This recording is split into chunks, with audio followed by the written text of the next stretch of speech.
Welcome back, fellow ghost hunters. Today we're diving into one of the most infamous hauntings in British history, the legendary Borley Rectory. Nestled in the heart of Essex, this once grand Victorian house has been dubbed the most haunted house in England. From ghostly apparitions to mysterious sounds, the tales surrounding Borley Rectory have captivated the imaginations of paranormal enthusiasts for decades.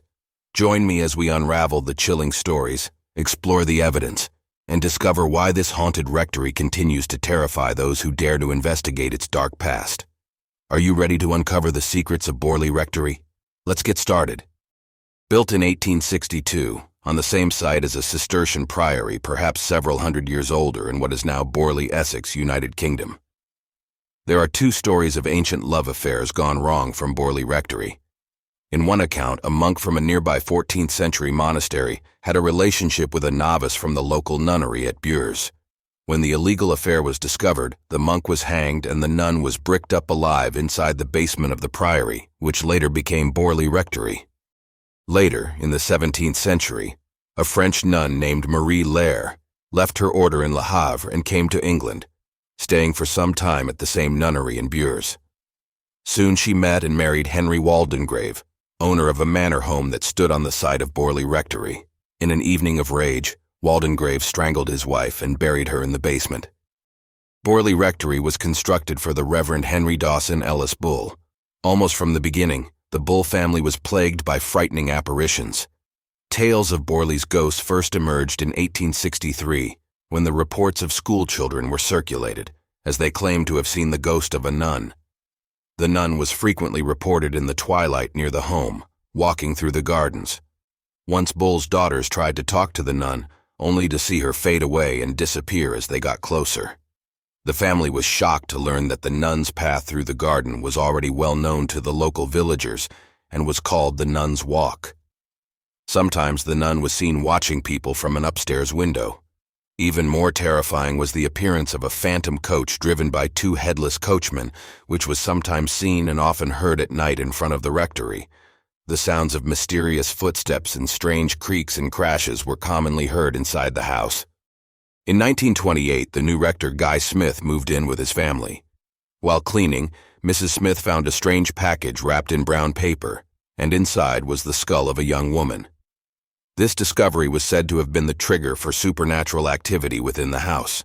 Immediately after the skull discovery, a whole host of paranormal events started taking place.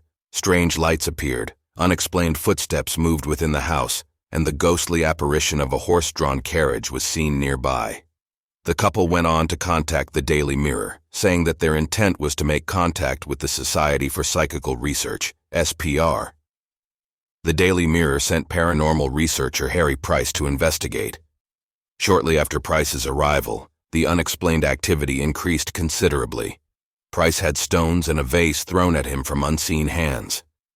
After the Smith's daughter was inexplicably locked in a room with no key, they had enough and moved out after only 1 year. Price's writings gained instant and enormous public attention, and soon enough, a whole plethora of amateur reporters and psychical researchers would attend the rectory in the hope of studying the phenomena. In the report of 17th June 1929, the Daily Mirror reported, "The rectory continues to receive the unwelcome attention of hundreds of curious people, and at night the headlights of their cars may be seen for miles around." One enterprising firm even ran a motor coach to the rectory, inviting the public to come and see the Borley ghost, while cases of rowdyism were frequent. The next victims were Reverend Lionel Foyster and his wife Mary Ann, and it was during their stay that Borley Rectory's most famous haunting occurred, the appearance of automatic writing on the walls of the house. The writings contained pleas for help from Marie Lair, often addressed specifically to Mary Ann. The writings said things like, "Mary Ann, please help get," and "Mary Ann, light mass prayers," and pleas for help and prayers. The writings sometimes even appeared in real time while people watched. The Foysters tried to erase and even paint over the writing, but it persisted. Mary Ann was often victimized by violence. She was thrown from her bed on many occasions, was attacked and slapped by unseen assailants, and was struck by flying rocks.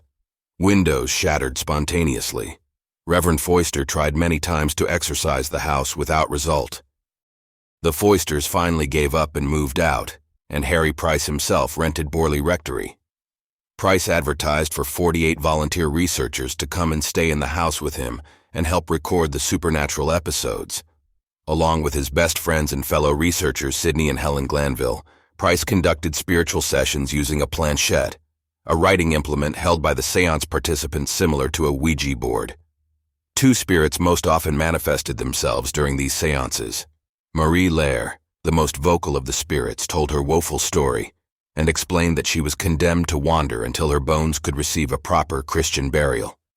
The second spirit, named Sunex Amoris, warned that he would burn down the rectory that very night, and that the bones of a murder victim would be revealed in the wreckage. The rectory did burn down, but it was 11 months after the ghostly threat.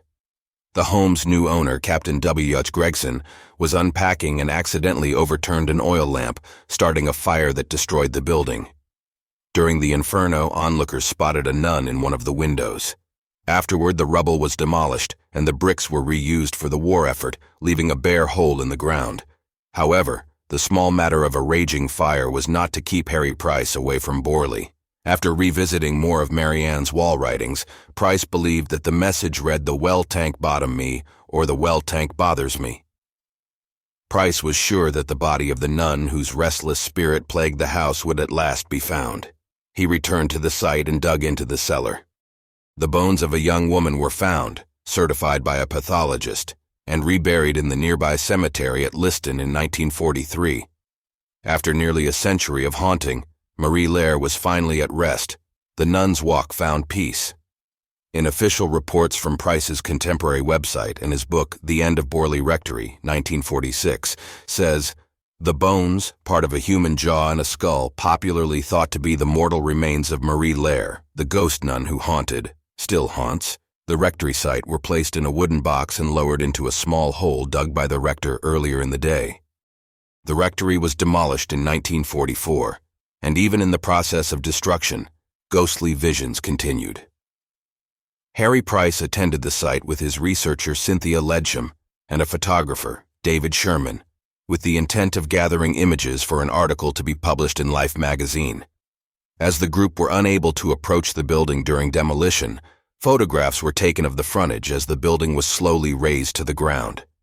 After developing the photographs, one in particular caught Price's eye. One photograph, showing a brick in midair, was placed center stage.